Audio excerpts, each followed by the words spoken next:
Olá, mais uma vez estamos aqui para o nosso bate-papo falando de missões. Eu me chamo Rodolfo e estou com dois convidados muito especiais, o pastor Carlos Bernardo e a missionária Amanda Bernardo, os dois da Junta de Missões Nacionais, e a gente vai bater um papo muito especial com eles hoje.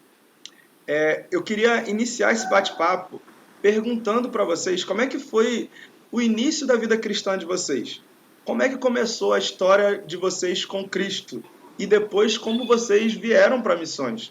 Eu queria pedir para a Amanda começar respondendo, contando como foi sua experiência com Cristo desde da sua juventude, adolescência, não sei como foi. Conta para a gente aí, Amanda.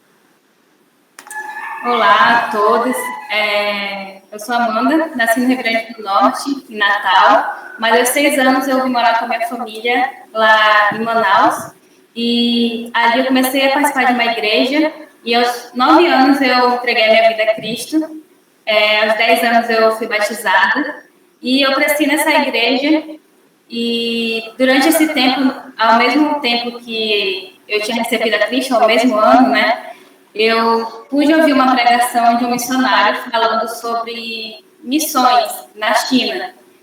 E ele falando sobre a dificuldade, falando como as pessoas estavam ali dispostas a servir a Cristo e como eles tinham que jogar através de paraquedas algumas partes da Bíblia, porque ali é um campo, né, muito difícil acesso ao Evangelho, e aquilo realmente mexeu comigo.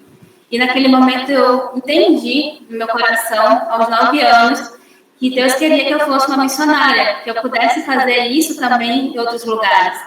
E eu virei para minha mãe, que estava do meu lado, e falei para ela que eu iria ser uma missionária. E eu queria ir para a China. E a minha mãe, naquele momento, ela meio que não compreendeu muito, ficou um pouco assustada com a minha palavra, mas ela guardou aquilo para ela. E à noite, o nosso pastor pregou justamente sobre isso. Sobre que os pais oram para os filhos serem médicos, doutores, serem advogados, mas muitas vezes os pais não oram para que seus filhos sejam missionários. E a partir daquele momento, a minha mãe começou a me apoiar no meu chamado missionário desde 9 anos. E 10 anos depois, eu pude conhecer o projeto Amazônia, né, o Radical Amazônia. E em um congresso eu ouvi os missionários, né, o pastor André e a missionária Germana falando sobre o projeto. Isso foi numa manhã. Numa noite, eu decidi que queria ir para o projeto, faltavam 2 semanas para começar o treinamento. Eu estava de férias, né, da minha faculdade, que era um sonho da minha família, que eu estivesse na faculdade, era o meu sonho. Mas naquele momento eu entendi que Deus estava me chamando para o campo. E a minha mãe, né, cheguei para ela e falei que eu ia para o campo. E aí eu perguntei se ela ia me apoiar. E ela, já sabendo realmente que esse era o plano de Deus para minha vida desde os 9 anos, eu estava com 19 anos na época, ela realmente me apoiou, disse que me apoiaria, e naquele momento eu comecei todos os processos. Eu orei a Deus que, se fosse isso mesmo, que Ele abrisse as portas, né, que Ele me ajudasse nesse processo, e eu pude ver que, apesar de ter só 2 semanas para começar, né, a nova turma, Deus ele foi abrindo as portas, levantando pessoas para me ajudar com o sustento. E nesse momento eu fui, em 2017, participar da turma 13 do Radical Amazônia. Carlos, conta um pouco para a gente como foi a sua vida também, o seu início no campo missionário, na verdade, sua chamada por Cristo, né? Tanto de conversão quanto para a ida para o campo missionário. Conta um pouco para a gente, por favor. Bom, Rodolfo, graça e paz. Eu vim no lar, né, como acho que a maioria das famílias brasileiras, bem desestruturados, né? E eu nasci numa família onde minha mãe e o meu pai eram completamente viciados, né, em álcool e cigarro, né? Minha mãe fumava muito, bebia muito, meu pai também, e eles eram muito ausentes da minha casa, e eu nasci num lar sem Cristo. E no decorrer, né, do meu crescimento ali, eu tinha assim, um certo medo, eu carregava, né, mesmo bem jovem, eu carregava um medo de ir para o inferno, sabe? Aquelas histórias que às vezes a gente ouve por aí, e criança logo se assombra, né? E uma experiência que eu tive assim na minha casa, eu não sei ao certo como explicar, eu sei que eu vivi ela, foi no momento que eu estava muito só em casa e como eu sou do Rio de Janeiro, ali da Baixada Fluminense, eu morava num beco, né, onde era um dos becos mais perigosos ali da minha região em Saracuruna, né, era chamado Beco da Morte, porque eles desovavam muito corpos ali, né, alguns corpos de... Nem a polícia gostava de entrar ali. E eu estava sozinho ali, tá? Eu me lembro que eu estava com uma roupa de frio, né, e olhando para a televisão, fixo ali no sofá, e de repente eu escutei uma voz estranha assim no meu ouvido. E aquilo, sabe, eu fiquei gelado, né, deu um arrepio que subiu da espinha até, eu acho que o último fio de cabelo na cabeça, e aí a minha reação foi correr para a janela e olhar para o meu vizinho, né, que a luz estava acesa, e os meus vizinhos, eles eram evangélicos, né, então eu na mesma hora já pensei em gritar socorro ou ir lá, alguma coisa, só que eu estava meio que paralisado, né, e aquela sensação de medo, aquela sensação ruim, estava tomando conta de mim. Eu sei que eu saí disparado da minha casa, não sei nem como que eu abri porta, portão, um beco escuro mesmo, saí correndo. E na hora de virar para sair do beco, eu dei de cara com a minha mãe, assim, a minha mãe, menino, o que é isso? E aí, depois disso, aquele negócio ficou me agoniando, aquela experiência. E aí eu fui, né, conversar com os meus amigos e tudo mais, ali, meus vizinhos, e eles me convidaram. Eles me convidaram para ir à igreja deles. Pô, vamos lá, cara, vai ser legal e tudo mais. Carlinhos, né, que eles me chamavam na época. Pô, Carlinhos, vai ser legal lá, tem bateria, tem música, é bem animado. Aí era uma Assembleia de Deus, né, eu me lembro do pastor Eliezer. E ali, nesse culto, o pastor Eliezer estava pregando, eu não me lembro muito bem qual era a mensagem, mas eu gostava muito da maneira que ele pregava, sabe? A maneira que ele falava de Jesus, a maneira que aquela mensagem encontrou meu coração, mesmo jovem, eu não me lembro muito bem a idade, eu acredito que eu tinha entre 8 e 10 anos de idade, e ali aquilo me trouxe uma certa paz, e ali eu entreguei a minha vida para Cristo. E depois disso, a minha vida começou a mudar, Deus começou a fazer uns milagres dentro do meu lar. A minha mãe começou a abandonar os vícios, né, a cerveja, o cigarro, e se converteu na Igreja Batista, né? Cristo ali converteu ela. E eu fiquei muito feliz e interessante que foi uma coisa atrás da outra. Foi a minha mãe, depois foi minha irmã, depois foi minha outra irmã, meu irmão. E o meu pai demorou já um tempo mais, né? Mas Deus já estava fazendo a obra. E a igreja onde minha mãe estava tinha uma organização, né, de embaixadores do rei. E eu fui visitar, eu gostei muito daquela organização, aquilo mexeu comigo. E eu me identifiquei, e aí eu resolvi frequentar os cultos lá. E depois de um tempo frequentando, eu acabei ficando.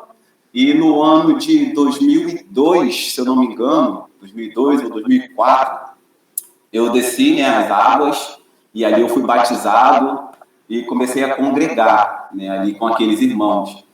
E foi uma experiência muito boa, eu fui vivendo aquele processo ali, envolvido com a embaixada, né, embaixadores do rei, aí eu comecei a participar ali dos juniores, e envolvendo na igreja, eu queria estar sempre próximo, sempre todas as atividades, e chegou um certo momento em que, sabe, as circunstâncias, os problemas da minha casa, as amizades, eu comecei a esfriar um pouco na fé, sabe, Rodolfo? E essa experiência foi me afastando de Deus. E com o tempo, eu fiquei muito rebelde, né? Entrei na fase da adolescência, muito rebelde. Aí eu comecei a fazer algumas coisas que não agradavam a Deus e eu me afastei da igreja, né? Ali da comunhão com os irmãos. E a minha mãe, né? Embora nova convertida, ela ainda estava aprendendo, né? A caminhar na fé, então ela não sabia muito bem como lidar comigo, né? E o meu pai, como ele vivia essa experiência, né, da escravidão do pecado, vício e tudo mais, e o contato que a gente tinha era só dele me bater, né, e poucas vezes eu vi meu pai sóbrio. E ele já tentou me matar algumas vezes, né, na vez que ele chegava muito louco, né, da bebida e tudo mais. E eu estava assim, terrível, e a minha mãe me ameaçou algumas vezes a me colocar no orfanato, porque ela não sabia mais o que fazer comigo, né. E aí teve um dia que ela falou, que parece que ela falou mais sério, sabe? E aí aquilo ali me deixou meio com medo. Eu tinha uma amizade que estava vivendo algo parecido. Aí ele falou, poxa, a minha mãe também falou para me colocar no orfanato. Aí eu falei, pô, e agora o que a gente faz? Eu quero ir para lá? Não, ele também não. Aí, bora fugir de casa? Bora. Aí a gente foi para a praia, né? Imagina, sair de Saracuruna né? Quem é do Rio de Janeiro, conhece ali um pouco, sabe que é longe pra caramba do centro do Rio de Janeiro. Ali a gente juntou um dinheiro, a gente trabalhava no mercado, fomos lá pro centro do Rio de Janeiro. O primeiro ônibus que apareceu a gente pegou. Até hoje não me lembro muito bem, mas eu acredito que eu fui parar na praia de Botafogo. E ali eu vivi um tempo, aí a minha família me procurou por todo canto, ninguém me achou. Foi na polícia, aí começaram a espalhar cartaz meu por tudo que era canto, na delegacia, na minha escola, na igreja, na vizinhança, assim. Eu estava já desaparecido já há uma semana, né? E, assim, eu acredito que Deus foi muito misericordioso comigo, né? E eu quero aproveitar, né, que nós estamos nesse mês da família, para incentivar aí as mães, os familiares, a nunca desistir de orar pelos seus filhos, pelos seus parentes, né? Deus, ele tocou no coração da minha mãe, que orou pela minha vida. Algumas pessoas ali se juntaram em oração e assim, Deus me guardou. Eu tive contato ali com alguns trombadinhas, né, ali que roubaram nossas coisas, mas não fizeram nada com a nossa vida. Ninguém mexeu com a gente. E aí eu retornei para casa, né, porque acabou o dinheiro, e aí a gente não queria roubar, né, não era muito pra gente isso. Naquela época ali, a gente, vamos tentar voltar. Aí só que sem dinheiro nenhum, a gente foi andando. Imagina, andar na praia do Botafogo até a Central do Brasil. Aí eu sei que a gente saiu de manhã, chegou de noite. Aí a minha tia, chegando do trabalho, me viu sentado numa pilastra lá na Central do Brasil e, por incrível que pareça, eu não tinha percebido que o meu rosto estava ali, né, pendurado ali no cartaz, ali, desaparecido. E aí ela, Carlinhos, vem aí, meu amigo, ela vem também. Aí arrastou a gente, aí levou para casa, e ali a minha família me abraçou. E para mim foi um impacto assim, muito grande, porque eu achava, na minha rebeldia, que minha família não me amava, né, que eu não tinha valor. E a forma que eles reagiram quando eu voltei mudou a minha vida, né, a minha percepção de família. E naquele momento ali foi o momento onde Deus começou a trabalhar tremendamente no meu coração. Eu retornei para os caminhos do Senhor, comecei a frequentar com muito afinco os cultos. Eu estava até na reunião da MCA, né, das mulheres. Era tudo que a reunião queria estar, sabe? Aquele primeiro amor, eu queria viver aquilo. E ali eu fiz uma nova aliança, né, um novo pacto com Deus. E eu comecei a me dedicar, me envolver nos projetos. Até que chegou um certo momento, né, se eu estiver ultrapassando uma coisa, pode falar, né, que Deus ele me confrontou diante do que eu estava vivendo. Eu senti o Espírito Santo ministrar no meu coração que não era suficiente o que eu estava fazendo, né? E algumas canções que eu falava, Por Ti Darei a Minha Vida, né, Eis-me Aqui, e outras canções, eu senti o Espírito Santo me confrontando, como se, para mim, entender que as músicas que eu cantava, eu estava declarando algo a Deus. Então, Deus estava me confrontando para viver algo mais intenso, né? Algo mais integral. E ali no Rio de Janeiro, o Radical Cristolândia é muito forte, né? Por conta dos muitos usuários de drogas que nós temos ali, né? E alguns amigos meus começaram a participar. Eu não fui porque eu sempre tive muita dificuldade de lidar com o usuário de drogas, né? Então eu ficava mais na intercessão. Mas eu apoiava meus amigos e tudo mais. E aí eles sentiram o desejo de ir para o Radical Cristolândia. Aí o dia da formatura deles foi lá em Madureira. E eu fui. Foi eu, meu amigo Fernandinho. Acho que tu lembra dele, né? Aí foi nós dois lá em Madureira. E naquele momento ali, a mensagem parece que era só para mim. Caramba, e o pastor falava sobre se envolver, sobre o compromisso. Eu não me lembro qual era o pastor, mas naquele momento eu fechei os olhos e eu sei que eu só dizia para o Espírito Santo, não, não é eu, não é para mim, não é isso. E aquilo foi, assim, foi uma sensação muito agoniante, sabe? Eu sentia que tinha que fazer algo, mas eu estava resistindo.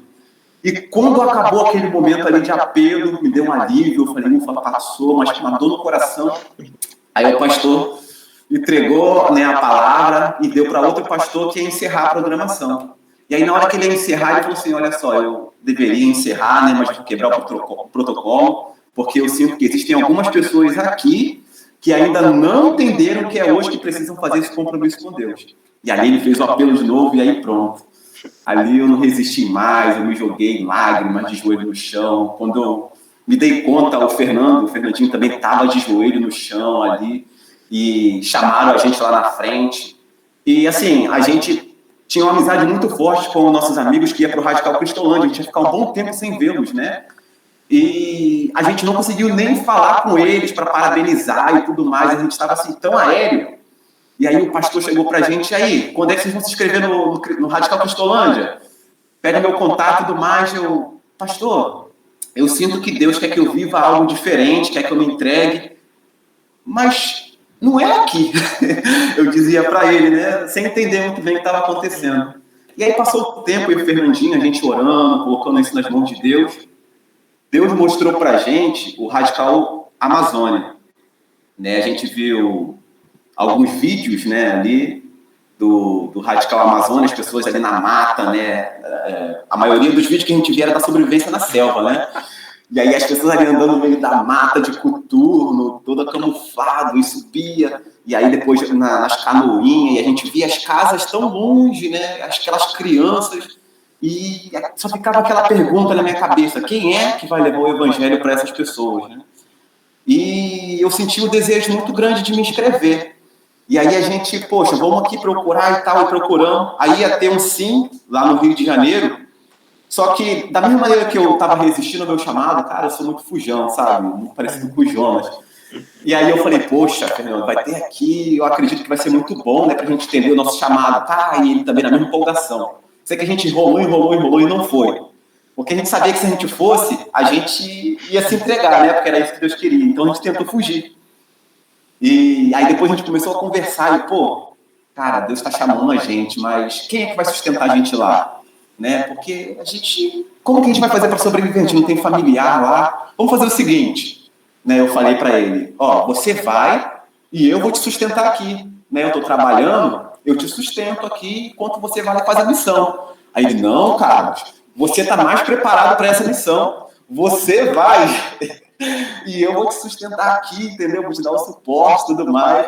Eu sei que nessa de vai, você, pastor Donaldo, a gente marcou uma entrevista com ele, e aí a gente passou para o pastor Donaldo o que a gente queria fazer. Aí ele falou assim, gente, não se preocupem com o sustento. Se Deus está chamando vocês, Ele vai sustentar vocês. Ele vai providenciar o que vocês precisam. E assim foi. Né? Ali a gente se inscreveu, né, para encurtar a história. Deus providenciou a passagem aérea, Deus providenciou o nosso plano. Tanto é que, até hoje, né, eu estou aqui no Projeto Radical Amazônia, vou completar 7 anos, né? 7 anos aqui, eu vim no ano de 2014, em outubro de 2014, e vim para ficar 2 anos, né? E hoje, para a glória de Deus, já estou aqui no Radical Amazônia. Bênção demais, cara. Muito, muito bom ouvir a história de vocês. Amanda, eu achei muito interessante que você contou que aos 9 anos, né, você começou a perceber e Deus falou também com a sua mãe que ela deveria perceber que a filha dela tinha um chamado missionário, né, entregá-la. Esse é um testemunho muito impactante, muito importante, porque muitos de nós queremos ver Cristo sendo levado a todo canto, mas a gente tem dificuldades de permitir que Deus faça isso, né? A gente tem dificuldade de abrir mão, né? E sua mãe certamente teve que abrir mão para que você prosseguisse na missão, né? Esse é um testemunho muito forte. Muitas mães passam por isso. Eu também não sou daqui do estado, né? O Carlos de Saracuruna, eu sou de São João, né? É mais ou menos perto ali, né? Tudo embolado por ali. E essa distância, né? É sempre um grande desafio para as pessoas que vão e para a família que fica, né? É sempre um grande desafio. E é legal vocês falando, o Carlos falou dos embaixadores do rei, a gente teve uma conversa que vai ao ar também com o pastor Tomás e com a missionária Sara. A Sara falou que ela sempre foi muito envolvida com as mensageiras, aí o pastor Tomás falou que ele também trabalhou com os embaixadores na comunidade dele. Aí conversei também com o pastor Juan, que também trabalhou com os embaixadores. A gente vê a importância das organizações missionárias nas nossas igrejas para despertar e para cuidar desses adolescentes, né? O Rio de Janeiro tem uma realidade difícil, na Baixada Fluminense principalmente, muita possibilidade de envolvimento com as drogas e com outras coisas. e os embaixadores do rei ainda conseguem manter forte, né, os embaixadores e os mensageiros, manter firme esses meninos e essas meninas, né, nesse caminho tão difícil que eles estão vivendo. Muito bom ver a história de vocês, esse início. Eu queria perguntar para vocês como é que foi o tempo no Projeto Radical, o treinamento e depois a chegada na comunidade, se teve alguma dificuldade de adaptação, né? O Carlos, de longe, né, que nunca tinha vindo para o Amazonas, é a primeira vez que bota o pé aqui, já vai para uma comunidade, fica num sítio isolado, sem telefone, sem nada. Como é que foi essa experiência? E a Amanda, que do Rio Grande do Norte, do Amazonas, mas viveu a vida quase toda em Manaus, né? Então, Manaus também é uma cidade muito grande, né? Então, como é que foi essa adaptação inicialmente? Eu queria que o Carlos começasse nessa resposta e depois falasse já também de como foi chegar na comunidade. E depois a Amanda fala um pouco disso também, por favor. Bom, realmente, né, eu tinha uma visão até muito equivocada, né, do Amazonas. Porque, poxa, algumas pessoas até falaram para mim, né, e para o Fernandinho, que, poxa, vocês vão para a Amazônia, cara, lá é só índio, né, água, mato, né, as onças andando no meio da rua. E aí eu, poxa... Aí, pô, olha aí pra fruteira aí, ó, tá vendo? Tem um monte de fruta na fruteira. Lá na Amazônia vocês vão ter que subir na árvore, pô, pra poder pegar essas frutas. E aí é aquela resenha, né, que você sabe como é carioca, né? Mas quando eu cheguei aqui na Amazônia, eu fiquei, assim, muito encantado, né? Primeiro o clima, né, que o clima daqui é muito diferente, né? Um clima muito mais limpo, até mais úmido também, né? A gente respira, sente aquele ar meio molhado. E... quando a gente chega aqui para o projeto Radical Amazônia, a gente passa por esse processo, né, de 3 meses, né, onde nós treinamos num sítio isolado, um pouco longe de Manaus, né, ali na zona do Tupé.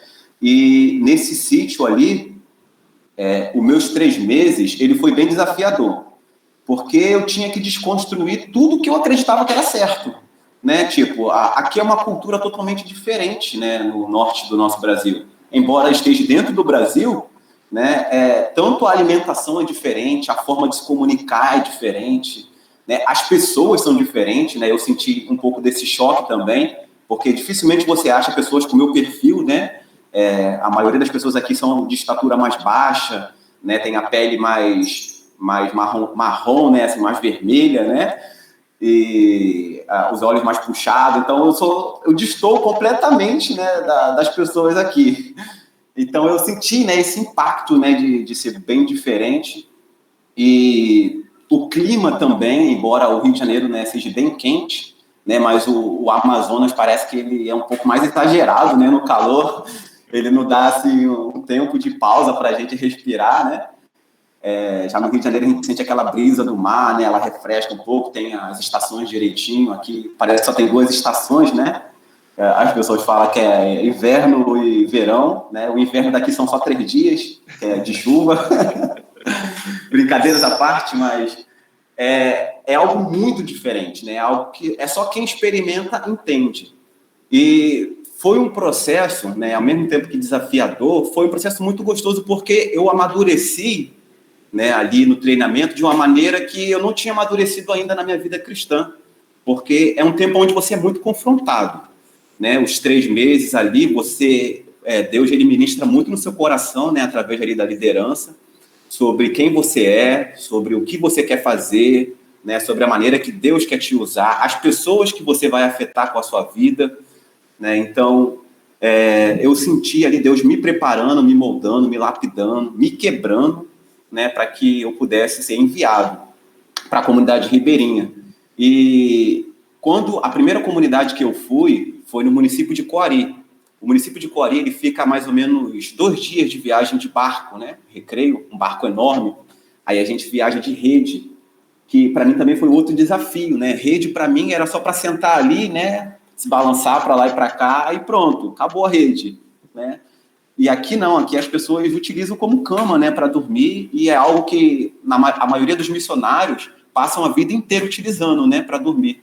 E essa foi a minha primeira experiência. Eu sentia muitas dores na coluna por conta disso também, né, adaptação. E no barco a gente viaja nessas redes. E no município de Coari, um município muito grande, né, na época ele tinha 89 mil habitantes, e ali a gente foi enviado pela segunda igreja batista, né, ali de Coari, para a comunidade do Boan. A comunidade do Boan era uma comunidade onde ainda não tinha chegado o evangelho, né? Algumas pessoas tentaram chegar ali, né? E a comunidade nunca aceitou, né? Eles se denominavam católicos e eles acreditavam que não tinha que ter contato com mais nenhum outro tipo de fé, né? Então, foi um processo difícil, né, para eles permitirem que a gente entrasse, né, já que a gente estava com o intuito de ajudar, tanto espiritualmente, né, como socialmente, de maneira completa. E ali Deus abriu as portas para a gente, mas a comunidade, ela bem receosa, colocou a gente no pior lugar, jogou a gente para uma parte ruim da comunidade, né, mata fechada, né, com os tipos de mato que tem aqui, que é bem difícil de você limpar, enfim. E ali nós tivemos uma experiência de 2 anos naquela comunidade, um período parecido com esse, né, período da cheia. Eu me lembro que a água foi subindo, e eu olhava para o meu parceiro, o Fernandinho, né, que, por incrível que pareça, a gente foi enviado junto, já que nossa turma era só 8 pessoas, e 2 desses eram indígenas, então calhou, né, que nós fomos juntos para a comunidade. E aí a gente olhava aquela água subindo, e o pastor da igreja falou, é uma experiência nova para vocês, então alguns ribeirinhos não sabem lidar com a cheia, então para vocês vai ser muito difícil. Se precisarem, podem vir para a cidade, né, para o município, que tem uma estrutura melhor para vocês. Então, beleza. Aí a gente, poxa, vamos esperar um pouco mais, né? Eu acho que vai ser bom para as pessoas ver a gente se esforçando, né, para se adaptar à situação aqui, e vai abrir porta para a gente pregar o evangelho. Então, a gente encarou o desafio, né?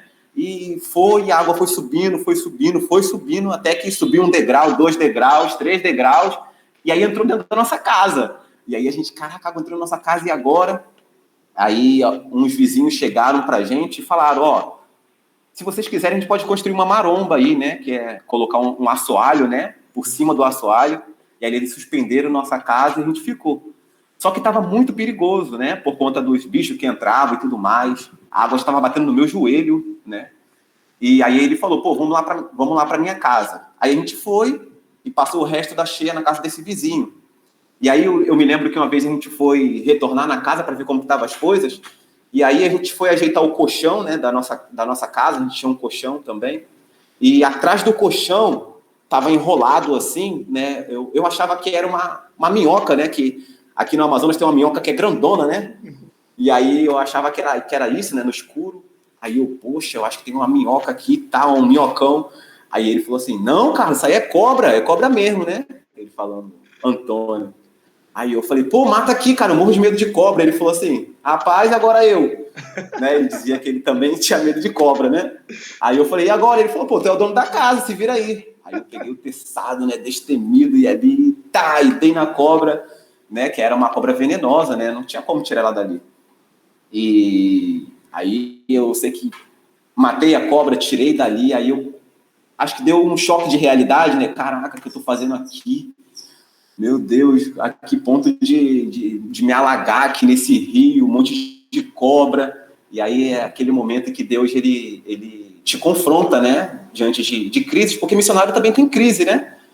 E eu entrei em crise ali, essa cultura diferente, aí baixa aquela deprê, né, por causa da saudade da família. E o nosso consolo o meu consolo, né, na verdade, foi quando Deus ele me chamou. E eu tive uma reflexão ali no livro de Romanos, né?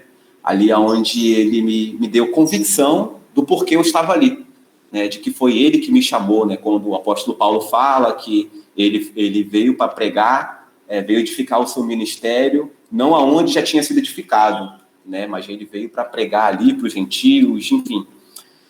E ali aquilo me confrontou e ali eu entendi que era o meu lugar. E aí a gente fez um estudo bíblico com, inclusive, essa família, né? Que acolheu a gente, e quando a gente encerrou o estudo bíblico ali de João,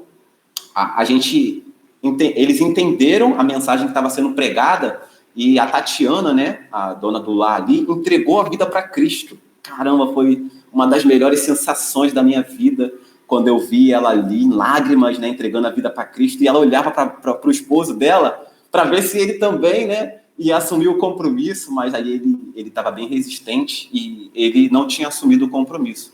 Mas ela entregou a vida para Cristo, né? E a gente viu que era algo verdadeiro. Com o decorrer do tempo, ela começou o evangelho, a gente foi caminhando com ela, foi ensinando, para ela, para os filhos. E o marido começou a também se abrir com a gente começou a criar um bom relacionamento, e ele se tornou um amigo do Evangelho.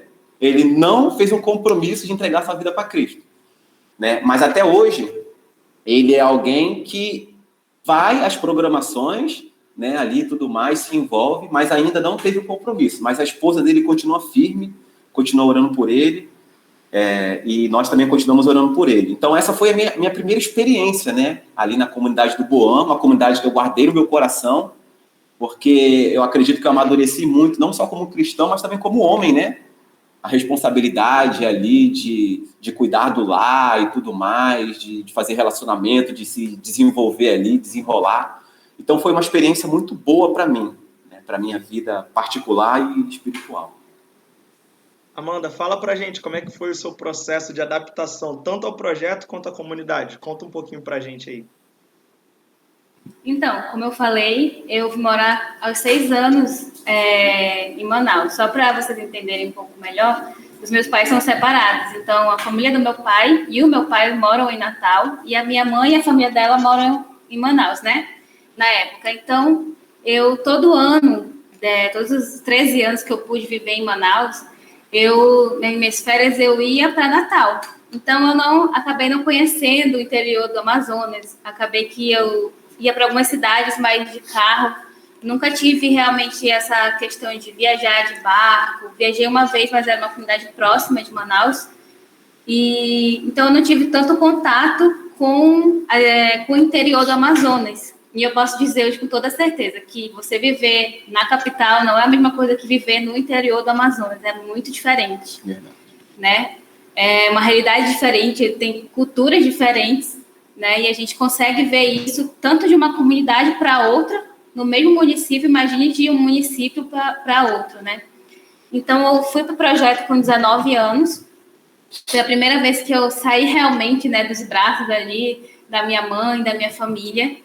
Então, foi um tempo, assim, para mim, difícil, em questão de saudade de família, de sair, de também, às vezes, até de falta de maturidade, posso dizer assim. E no tempo do treinamento, Deus me confrontou muito, porque eu sempre fui uma pessoa muito vergonhosa. As crianças achavam que eu era muda na escola, porque eu não falava. E eu sempre na igreja quis trabalhar algumas coisas, mas sempre preferia estar nos bastidores do que à frente de algo. E quando eu entrei na faculdade, né, isso começou a mudar. Eu vi que Deus já estava trabalhando em mim. E quando eu fui para o projeto, eu não conhecia exatamente como o projeto funcionava, porque meu sonho era ir para fora, ou até queria ir para Cristolândia. E quando eu cheguei lá, o pastor Donaldo, né, os professores começaram a falar sobre o que seria, né, a gente ia estar liderando uma igreja, plantando uma igreja, à frente da igreja, a gente que ia trazer a palavra, né, ia dirigir os cultos. E um dia eu lembro que eu estava lá na capela do treinamento e eu comecei a orar e chorar, porque eu não entendia por que Deus tinha me levado para lá, se eu sempre fui uma pessoa que não conseguia falar em público. Eu não conseguiria nem estar falando com vocês agora, né? Então, eu vi como Deus foi me moldando durante esse tempo em relação a isso. Acho que essa foi a minha maior dificuldade em adaptação em relação ao trabalho missionário. Eu creio que foi essa, a questão de deixar a vergonha de ir falar realmente o que Deus queria, né? E, além disso, também, algumas coisas de costumes mesmo, né? Eu sempre gostei de rede, ao contrário do Carlos, eu sempre tive rede em casa, às vezes dormia na rede por escolha mesmo, tinha cama, mas às vezes eu preferia dormir na rede. Mas algumas questões culturais, né? O modo de falar que eles tinham, que eram diferentes, algumas coisas que você vai aprendendo, né, na convivência, a forma de viver deles, que às vezes a gente acaba ouvindo muito, que Ribeirinho é muito preguiçoso e não sei o quê. Só que quando eu pude viver com eles, eu pude ver que sempre vai ter alguém que é preguiçoso em qualquer lugar. Mas eles são pessoas que realmente batalham, né? Passam dias na roça, fazem a plantação, vivem daquilo, vão pescar, voltam e ainda tiram tempo, né, para o lazer deles, que é o futebol, que é muito forte nas comunidades. E eu ficava assim, a gente ia com eles, né, no dia a dia para a roça, e eu ia um dia só, eu chegava destruída em casa. Eu ficava, gente, como é que eles aguentam ainda jogar futebol? Então, essa adaptação para mim foi boa, porque eu pude ver realmente como eles são, né? Conhecer quem eles são como pessoa. E essa vivência de ir com eles para a roça, de ajudar eles a tirar ali o mato, poder viver com eles no dia a dia, que é o nosso intuito, né? Quando nós chegamos ali, poder viver com eles realmente o dia a dia deles, né? A forma que eles vivem. Porque é o jeito deles, né? É a realidade deles. E a gente precisa entrar na realidade deles, né? E isso foi muito bom porque abriu portas, né? A gente tinha que ter a sabedoria de saber com quem nós podíamos falar abertamente com Cristo, e tinha lugares que a gente ia ter que criar um relacionamento e com nossas atitudes a gente ia mostrando até aquele momento que aquelas pessoas iam realmente se voltar para Cristo, né? E a primeira comunidade que eu morei foi em Coari também, a comunidade de Esperança. Eu e minha dupla, a gente morou lá há alguns meses. A gente chegou em agosto e creio que a gente saiu de lá em dezembro. Mas foi um tempo que a gente viveu intensamente, né? Principalmente com as crianças, adolescentes. A gente ia para... Estava na época da seca, ia para Ressaca, que é o nome do local, quando o rio... Um local bem grande, que o rio secava, assim, totalmente. Aí a gente ia para lá e andava, eu não sei nem quanto tempo que a gente andou, mas a gente ia para a roça. E a gente começou os Embaixadores do Rei, lá naquela comunidade. A gente pôde alcançar aqueles meninos, né?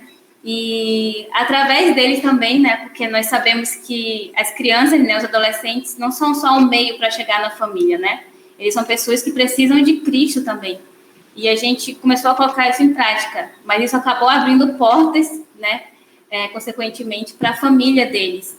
E uma das famílias que a gente pôde chegar, que era a mãe de um dos meninos, era uma ex-bruxa, né? Ela contou algumas experiências dela em relação de contato, né, com o demônio e tudo mais, que criava algum demônio, uma coisa assim bem louca. E a gente pôde ver ela abrindo a porta da casa dela, né? No primeiro dia que a gente ia montar o nosso pequeno grupo multiplicador na casa dela, a minha dupla Liliane, ela foi picada por uma aranha no banheiro, na mão dela, foi pegar um perfume e picou a mão dela, ela ficou muito mal o dia todo. Eu passei mal naquele dia também, e a gente orando, porque a gente sabia que aquilo era algo espiritual, né? Era algo que não queria que a gente fosse até aquela casa e começar esse PGM, né?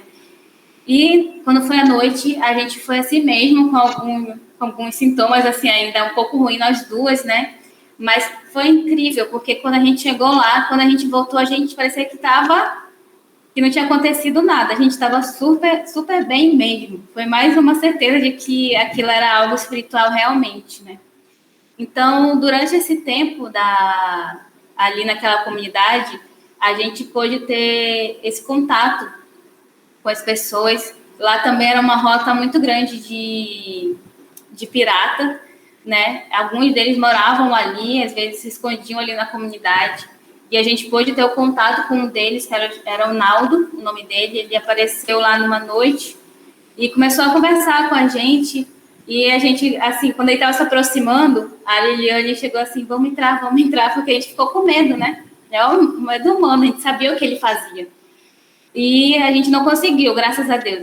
Ele chegou, a gente só fez sentar lá no assoalho.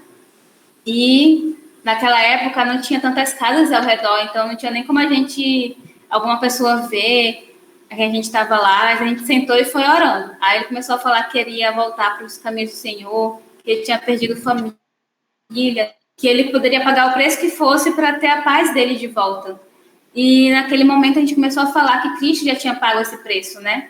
Que ele realmente poderia, se ele abrisse mão, se arrependesse. E a gente começou a convidar ele, né, para os cultos lá, né, na nossa casa mesmo, que é uma casa-templo.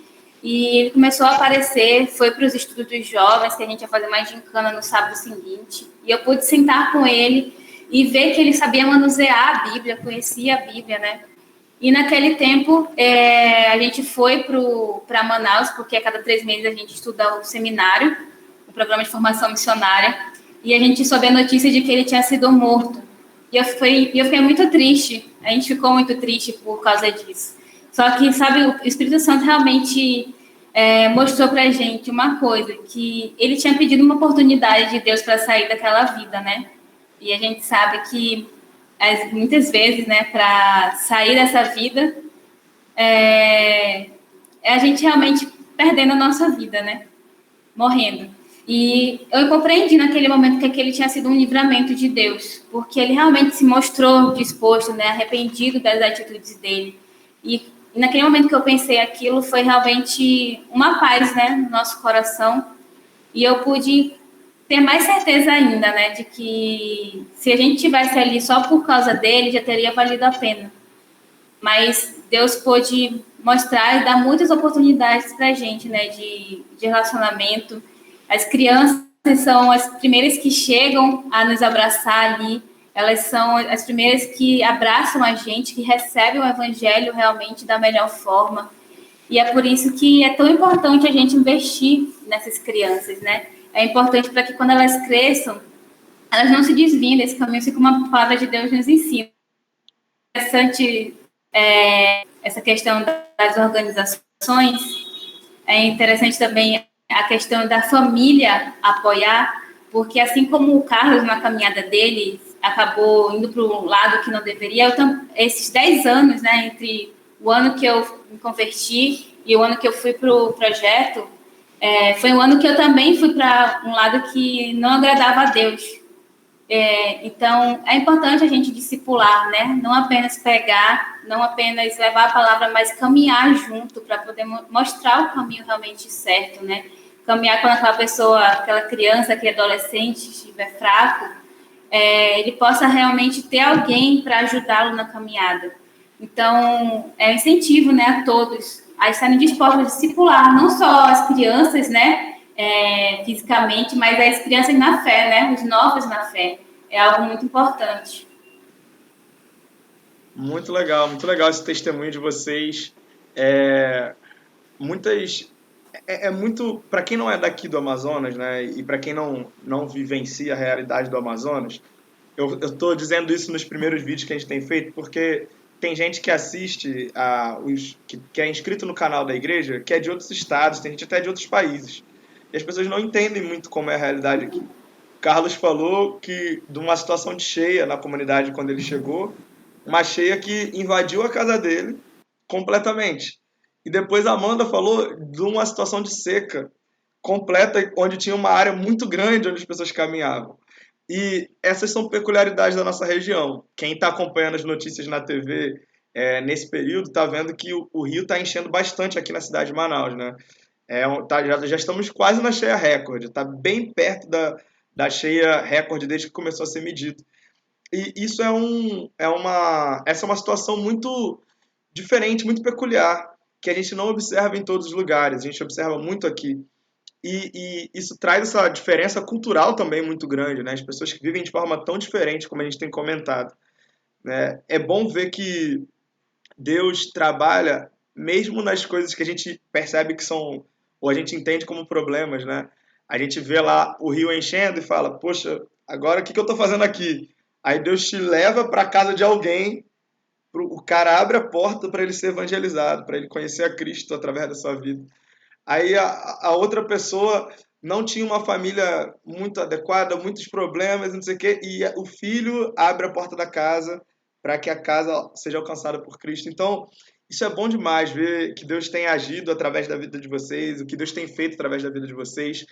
E agora eu queria perguntar para vocês um pouquinho o que vocês estão fazendo atualmente, onde vocês estão atualmente, né? Vocês já me contaram em off aqui, mas eu queria que você contasse para as pessoas aqui onde vocês estão, qual é a atuação de vocês na junta no momento, tá? E vocês podem até aproveitar na introdução dessa parte aqui, falar como é que vocês estão juntos aí, né? Que vocês são casados agora. Como é que foi esse negócio, né? Vocês, um de cada canto, um do Rio, a outra de Natal, mas que foi criada aqui, se encontraram não na mesma turma, se encontraram em outro momento. Como é que foi como é que vocês se conheceram, né? E casaram e depois agora estão na função que estão na junta. Conta um pouco pra gente. Aí vocês podem, quem quiser falar, pode ficar à vontade de contar um pouquinho da história de vocês. Então, a gente se conheceu, como a gente pôde falar, né? O Carlos trabalhava em Coari e na primeira comunidade em Coari também. E naquele momento ele estava trabalhando num bairro, né? Em Coari. Isso. E eu estava indo para uma comunidade. E quando o meu treinamento acabou, eu fiquei um mês em Codajás, porque os missionários todos, né, nossa liderança também estava no PFM, o Programa de Formação Missionária, que acontecia no Tupé, que é mais próximo de Manaus, então não tinha ninguém para nos receber. Eu fiquei um mês aqui em Codajás e depois eu fui para Coari. Quando o barco estava subindo, ele passa por Codajás, né, vindo de Manaus, e Codajás fica antes de Coari. Então eu entrei no barco e o Carlos já estava lá com os outros missionários. Então eu conheci, a primeira vez que eu conheci ele foi lá. E quando eu cheguei em Coari, a gente foi para a comunidade, e o Carlos e o pastor Felipe, que eram dupla na época, eles foram conosco para construir, para ajudar os americanos, né, uma caravana de americanos que veio para construir a minha casa e da minha dupla.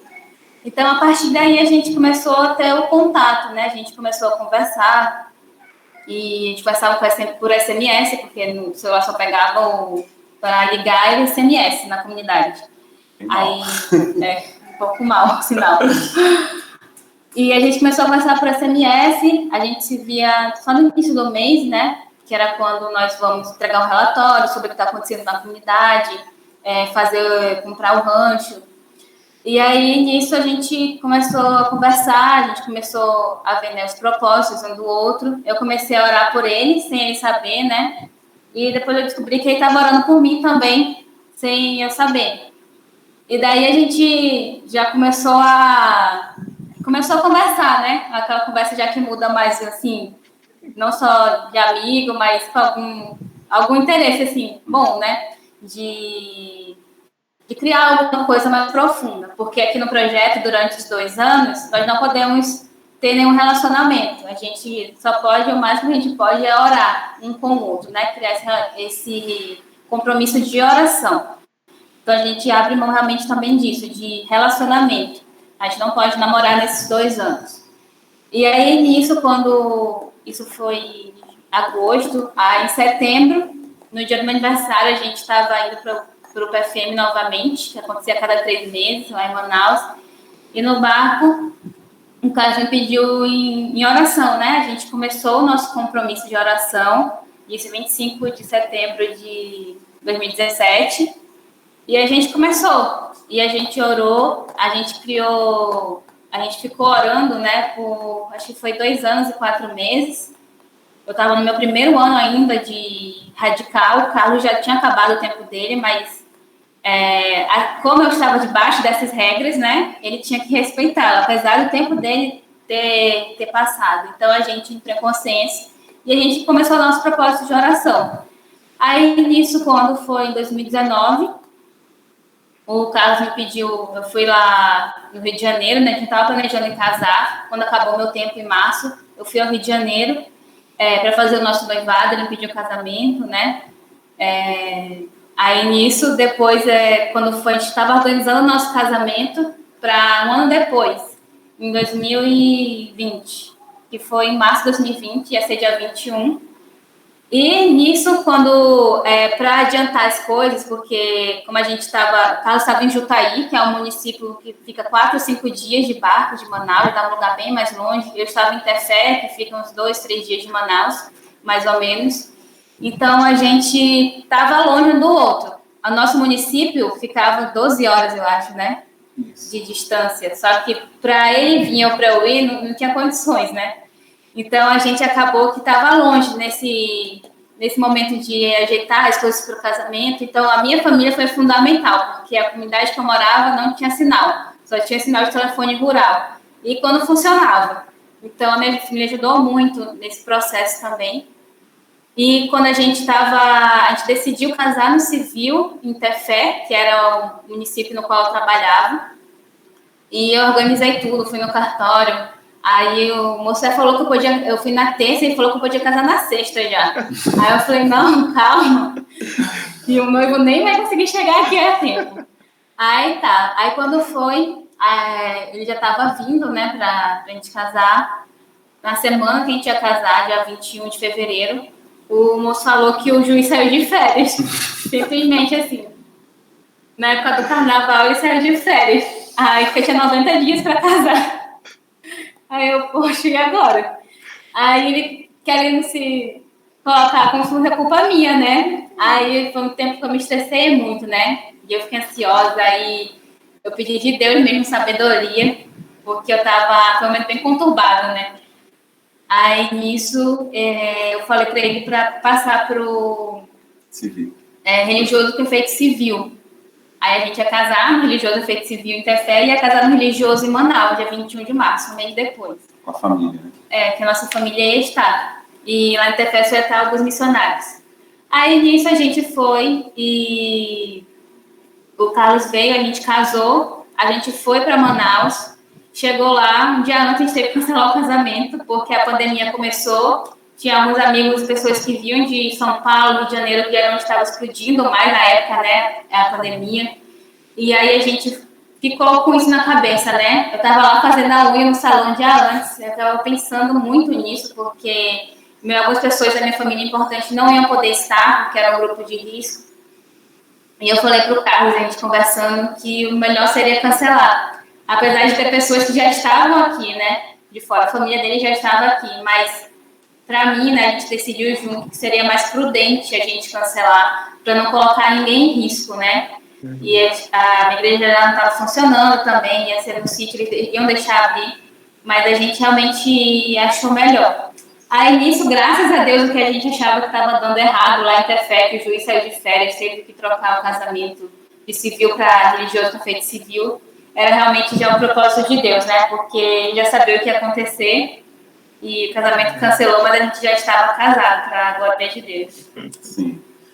E interessante, dentro de tudo isso, que durante a pandemia, né, esse período que a gente ainda está vivendo, né, a gente teve a oportunidade de ter um ao outro, né, para poder passar juntos, né, porque se não tivéssemos casados, nós não poderíamos estar juntos, né, porque a ação que teve aqui em Manaus, né, assim que a pandemia começou a se alastrar, aqui também na cidade, foi espalhar os missionários, né, para os locais mais distantes para saírem da zona de contaminação. E como nós estávamos casados, nós tivemos o privilégio de poder ficar na casa da mãe dela. E ali a gente ficou isolado dentro ali da casa da mãe dela, ficou nós dois juntos. Né? A nossa lua de mel foi no quarto, ali ao lado do quarto da mãe dela. Né? Eu brinco com a minha sogra sobre isso, né? Ela tá atrapalhando a nossa lua de mel, mas foi bênção de Deus, foi bênção de Deus mesmo. A gente glorifica muito a Deus porque ele planeja as coisas de maneira muito maravilhosa, né? E no decorrer, né, que a pandemia foi, a gente foi se adaptando melhor à pandemia, foi retornando às atividades aqui. Eu acredito que há uns 6 meses antes da gente ir para Manaus para o casamento, acho que um ano antes, eu senti Deus confirmando no meu coração o desejo de aceitar o chamado do ministério pastoral. Né? E ali em Jutaí teve uma experiência que inclusive impactou muito, né, ali, porque era um trabalho de revitalização que nós fazíamos ali numa igreja bem antiga, né, e como ela era bem isolada do município, a necessidade de obreiros é muito grande, né, de liderança, porque a logística é muito complicada e ela fica mais ou menos de 4 a 5 dias de viagem de barco, né, saindo de Manaus. Então, ali, aquela igreja, ela me recebeu muito bem, né? A mim, meu parceiro ali, o Nonato, e a gente desenvolveu o trabalho ali, e praticamente a gente era o pastor da igreja. E nessa experiência, Deus ministrou muitas coisas no meu coração. E a igreja de Jutaí, né, a única igreja batista da nossa conversão que tem ali, ela tem uma congregação que fica numa comunidade indígena, a comunidade do Bugai, né? E esses indígenas ali, Ticuna, eles também não tinham obreiros. E esse rapaz que estava à frente do trabalho, ele não tinha instrução nenhuma, estava lá pela fé, né, fazendo trabalho para o trabalho não parar. E ele foi na cidade, na época estava eu, o Raimundo Nonato e o pastor Edinardo, né? Ele estava ali porque como ele ia se casar e ele ia para o município mais acima, que é Tonantins, já era o caminho, né, que ele ia ficar ali com a gente um tempo para depois só passar para outro canto, estrategicamente.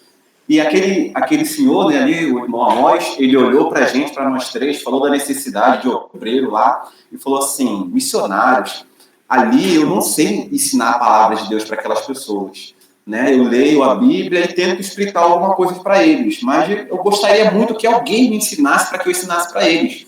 Vocês são 3 missionários aqui no município. Será que um não pode ir comigo para lá para poder me ensinar a palavra de Deus enquanto os outros ficam por aqui? E aquilo mexeu muito com o meu coração, porque era uma pessoa clamando por alguém que ensinasse os princípios básicos da fé, para que ele repassasse para o povo dele, né? Que é um povo ticuna, né? Então ele traduzia, ele fala português, ele traduzia para o ticuna, para o povo dele.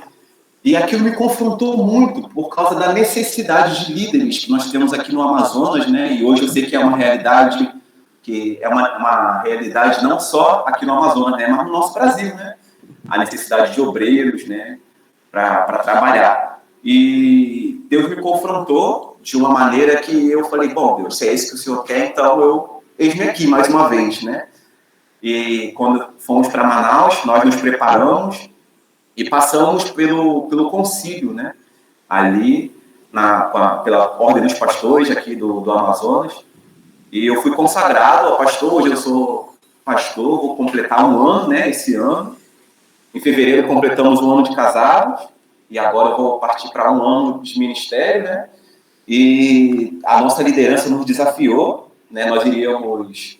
Ela estava em Guarani e eu em Jutaí, nos desafiou a juntos ficarmos aqui na cidade de Codajás para ficarmos aqui como líderes de polos, né, mentores, para poder coordenar os missionários aqui nessa região, né, cuidar deles enquanto eles vão para dentro das comunidades. Então, hoje, nós estamos aqui no município de Codajás, que tem mais ou menos 30 mil habitantes, né, e a gente tem uns 5 trabalhos, né, 5 comunidades ribeirinhas, onde alguns estão com missionários, outros estão sem missionários, né, mas estão aguardando os missionários que vão vir agora.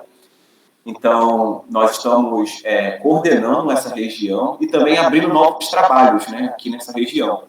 E fazendo também, estreitando, né, relacionamento com as igrejas, né, a gente tem dado apoio à primeira igreja batista aqui no município, à segunda igreja também, e as congregações que tem aqui na cidade. Então, hoje, o nosso trabalho, né, é basicamente nesse sentido. Né, nós temos aqui uma casa, né, que Missões Nacionais alugou para nós ficarmos. A cidade, né, também está passando por esse período de cheia, onde a água está entrando, né, dentro das casas. Tem algumas casas que já estão inundadas. Né? A gente até brincou aqui antes sobre a gente não ficar preocupado, né, da cheia entrar na nossa casa, porque eu moro já mais alto, né? Esse apartamentozinho que a gente tem aqui fica um pouco mais alto. Então, a água não chega na nossa casa, né? Mas a rua em frente à nossa casa já está alagada, tem muitas casas já que já estão com as suas casas, né, afetadas pela enchente. E eu gostaria de aproveitar, né, pedir oração, né, para que os irmãos que estejam orando, né, pelos ribeirinhos, pelos indígenas, né, que estão passando por esse momento de dificuldade, embora, né, seja um povo que está habituado, né, a passar por esse ciclo, né, porque isso sempre acontece, né, no momento de cheia, mas são raros momentos, né, em que ela extrapola, né, o limite, e foi o que tem acontecido nesse ano. Então, muitos animais têm sido perdidos, né, por conta da cheia, as pessoas estão perdendo suas roças, as suas fontes de sustento. Então, muitas pessoas passando necessidade, né, por falta de comida, fora dos perigos, né, que causa para as crianças de cair dentro do rio, se afogar, ou dos animais peçonhentos, né, que procuram um lugar seco, e o lugar seco é dentro da casa, né, como eu expliquei antes, né, é muito comum ter cobras dentro das casas. Então, peço que estejam orando por essas pessoas, para que Deus fortaleça, para que Deus os ajude, né, a passar por essa situação, e para também que a igreja não pare nesse momento, né, para que a gente continue avançando, levando ali a mensagem de esperança, né, de salvação para essas pessoas, porque não é só a cheia, né, que nós estamos enfrentando, nós também enfrentamos as restrições por conta do coronavírus, né, por conta ainda dessa doença, né, que ainda assola também aqui essa região. Então, são muitas dificuldades, né, mas Deus ele tem aqui nos capacitado e nos animado para nós continuarmos investindo na obra missionária. Certo. Eu queria fazer uma pergunta para vocês agora para encerrar. A gente já está caminhando para o fim do nosso bate-papo. Eu queria perguntar para vocês qual é a perspectiva futura de vocês. Quais são os projetos, os planos que estão na mente pastor Carlos comentou aqui da chegada de alguns missionários, né, de alguns radicais que devem estar indo para lá em algum tempo. Se tem algum projeto de expansão aí na região, alguns locais que vocês desejam iniciar trabalhos, se tem algum trabalho sendo executado nesse momento com essas famílias aí em situação de risco, de vulnerabilidade social também, se vocês puderem comentar algo sobre isso. A gente vai encerrar com essa parte aí. Tá? E vocês fiquem à vontade, os dois podem responder, fiquem à vontade para falar sobre, e depois a gente vai para as palavras finais. Eu retorno aqui e a gente vai para as palavras finais, tá bom? Tá ok. Bom, aqui, hoje, né, como os mentores, a gente tem tido o desafio de tanto trabalhar nessas comunidades, né, onde os missionários estão, como também de alcançar as comunidades em volta, né? Do município para a comunidade mais próxima aqui, a gente demora em torno de 1 hora e 20 minutos, né, de motor 15, né, um motor um pouco mais potente. Né? Alguns já de motor rabeta, que é o motor mais fraco, já demora já de 2h30 a 3 horas de viagem, né? E então esses missionários nessas comunidades, para algumas comunidades são bem distantes, né, da comunidade onde eles estão. E essa distância às vezes é em torno de 20, 30, 40 minutos de viagem, né, que eles fazem. Então eles precisam de transporte, né, para poder fazer, né, essa locomoção, para poder alcançar essas comunidades também. Então, o nosso desafio hoje também é conseguirmos mais transportes, né, para poder ali equipar esses missionários, para que eles possam levar, né, o evangelho para outras pessoas ali que estão próximos deles, né? Eles estão em algumas comunidades bem estratégicas ali para poder alcançar em outras comunidades. Porém, eles ficam deficientes, né, por conta da dificuldade na locomoção. E o nosso desafio é esse, né? Conseguir esses transportes.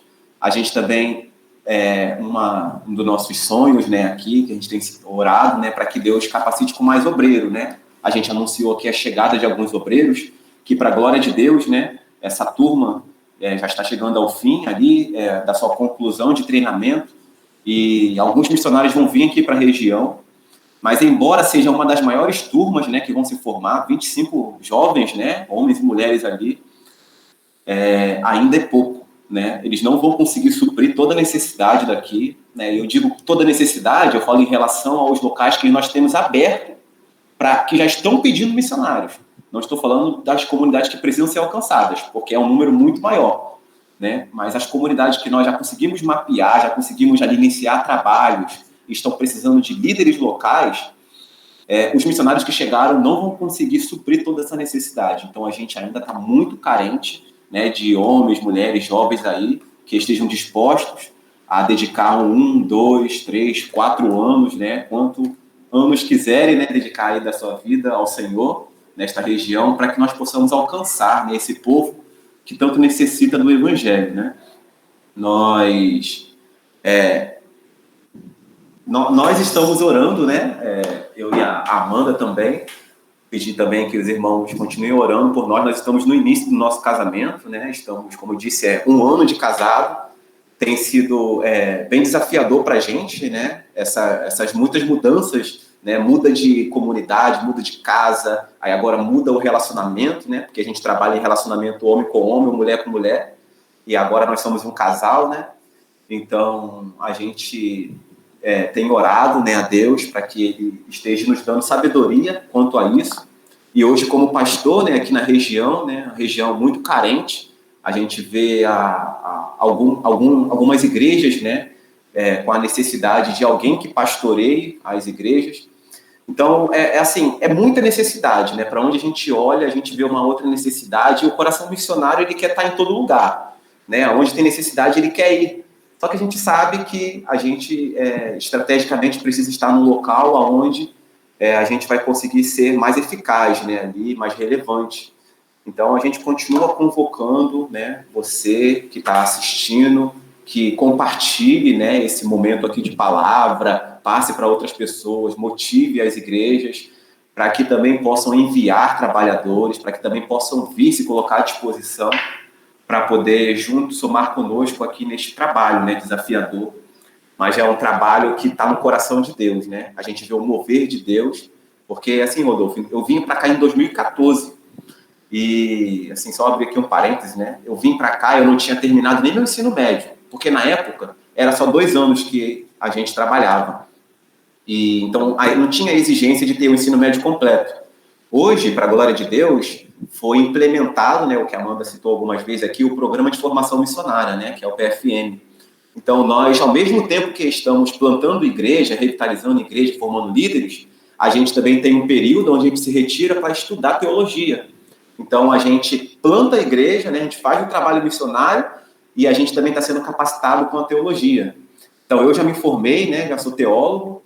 Aqui, a Amanda está para se formar, está no último período dela, né, de estudo, vai ali se tornar também uma teóloga, né? E, assim, tem sido muito edificador para a gente, né, a maneira que a gente cresce aqui no projeto, né, a maneira que as igrejas batistas, né, os batistas brasileiros têm investido na nossa vida, porque ao mesmo tempo que a gente está dando, né, a nossa vida, doando com o que nós temos, nós também estamos recebendo, né, esse investimento que tem chegado até a gente. Eu gosto de frisar essa questão, investimento que tem chegado até a gente, porque essa é uma realidade que às vezes não fica muito clara, né, na mente do mantenedor, na mente das pessoas que estão nos apoiando aqui no trabalho.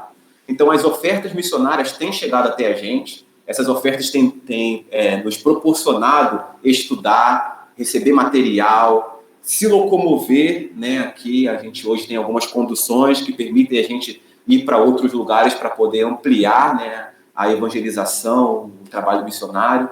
E uma das coisas também que nós estamos em campanha, né, aqui para o Amazonas, em relação a essa enchente que nós estamos vivendo, é o SOS Amazonas, né? Se você não ouviu falar, né, vocês que vão nos assistir, o SOS Amazonas, ele se propõe a receber ofertas de todas as pessoas que querem ajudar, né, nesse período aqui da cheia.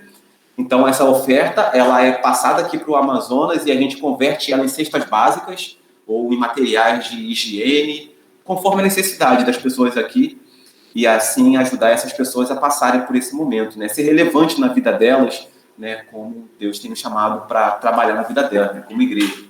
Então, a gente também está nessa campanha, né, de ação social, né, em relação a essas pessoas. Provavelmente sábado vão chegar a 110, né? 125. 125 cestas.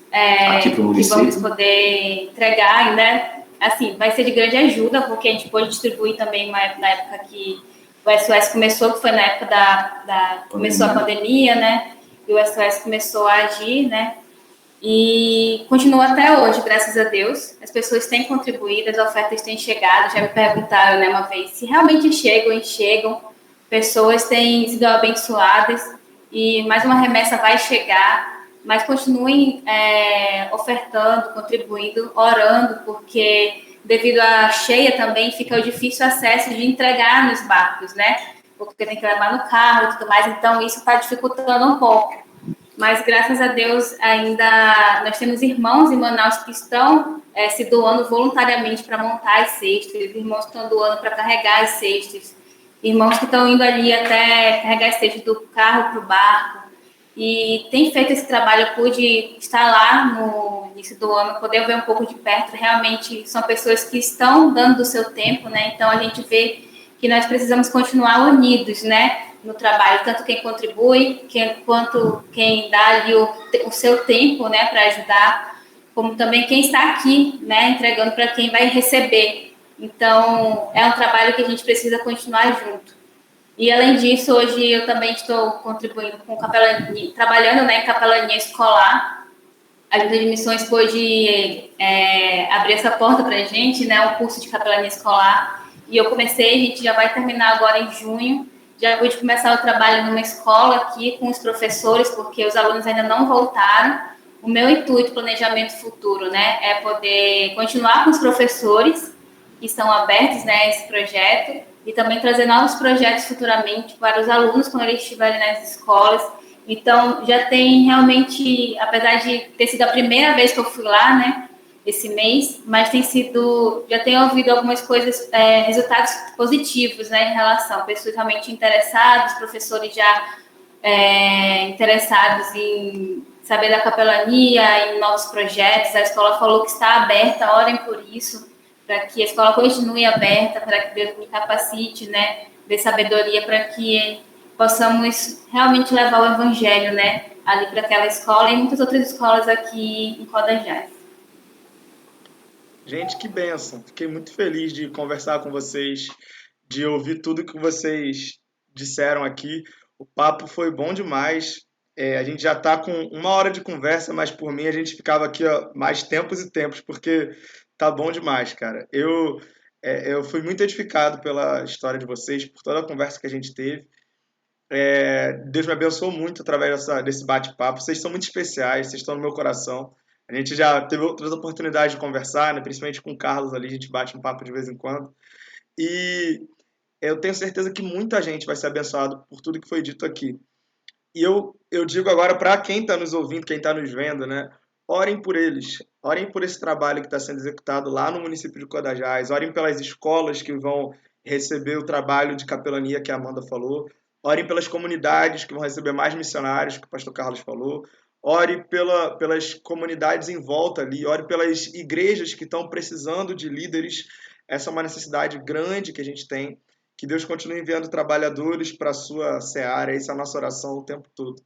E eu fico muito grato a Deus pela vida de vocês e peço que Deus abençoe muito a vida de vocês. Tá? Então, a gente vai encerrar aqui. Queria perguntar se vocês têm alguma mensagem final aqui para a gente fazer esse encerramento, senão a gente já está no fim. Vocês querem falar alguma coisa para encerrar? Eu quero só abrir também mais um pedido de oração, né, para a gente estar com o sonho de alcançar o município que está próximo aqui de nós, né, que é Anuri e Biruri, né, aqui a entrada pelos lagos, né, a gente já conseguiu chegar numa comunidade próxima desse município e a gente está sonhando, né, orando a Deus para que a gente consiga ter meios e estratégias para também alcançar essas regiões, né, então peço que estejam orando por isso. E, assim, nós, como a gente já falou bastante, mas eu gostaria de enfatizar, né? Eu gostaria de desafiar você que está vendo, ouvindo, né, aqui, todo esse bate-papo e desafiar realmente se colocar nas mãos de Deus, né, para poder Ele te usar da maneira que Ele quer, aonde Ele quer, do jeito que Ele quer, sabe? É uma experiência inigualável. Você se colocar à disposição de Deus para Ele fazer o que Ele quer. Porque, de fato, nós somos limitados, de fato, nós temos nossas mazelas, né? Mas Deus, Ele é tão extraordinário que Ele nos capacita e Ele nos coloca palavras, Ele nos dá talentos e dons que suprem a necessidade de pessoas e aquilo impacta a sua vida de tal maneira que você é mais edificado do que edifica. Né? Então, assim, é uma experiência maravilhosa. Eu gostaria que todos os jovens pudessem experimentar, né? Eu gosto de citar muito um louvor, né, que fala sobre a geração de Samuel, né? Que ele fala que a geração de Samuel está se levantando em toda a nação, em todo lugar. E o meu desejo é que a nossa geração faça diferença, né? Que essa geração que está surgindo aí, não seja necessário que uma outra geração tenha que se levantar para fazer aquilo que nós poderíamos fazer, mas que a gente cumpra a nossa missão, né? Que a gente possa fazer valer a pena a nossa vida aqui enquanto estamos nesta terra, né? Nesta vida. Então, se coloca à disposição de Deus, se deixe ser usado por Deus e tenho certeza que coisas maravilhosas vão acontecer na sua vida. Então, muito obrigado. Deus abençoe muito vocês. Quer falar alguma coisa, Amanda? Tranquilo? Alguma coisa? Não, só quero incentivar todos a continuarem realmente fortes, né, e corajosos durante esse tempo que a gente tem vivido. É um tempo difícil, mas é um tempo que nossa liderança estava até conversando com a gente, né? É um tempo de oportunidade para nós como igreja e é um tempo que nós precisamos estar atentos a essas oportunidades para não perdermos, né? E também é um tempo de estarmos sendo moldados por Deus, é um tempo de estarmos colocando realmente o que é prioridade no lugar da prioridade. Então, realmente incentivo os irmãos a estarem dispostos, né, a continuar na caminhada, fortes realmente, lembrando que tudo que nós estamos fazendo hoje, né, todo momento difícil que nós estamos passando, tudo é para a glória de Deus. Então, continuem sempre com os olhos fixos em Jesus, né? Isso realmente vai nos ajudar a passar por esse tempo até que Cristo venha nos buscar, né? Ou que a gente vá até o encontro dele. Mas continuem firmes e estejam orando por nós, não só por nós, mas por todos os missionários aqui no Brasil e no mundo também, né?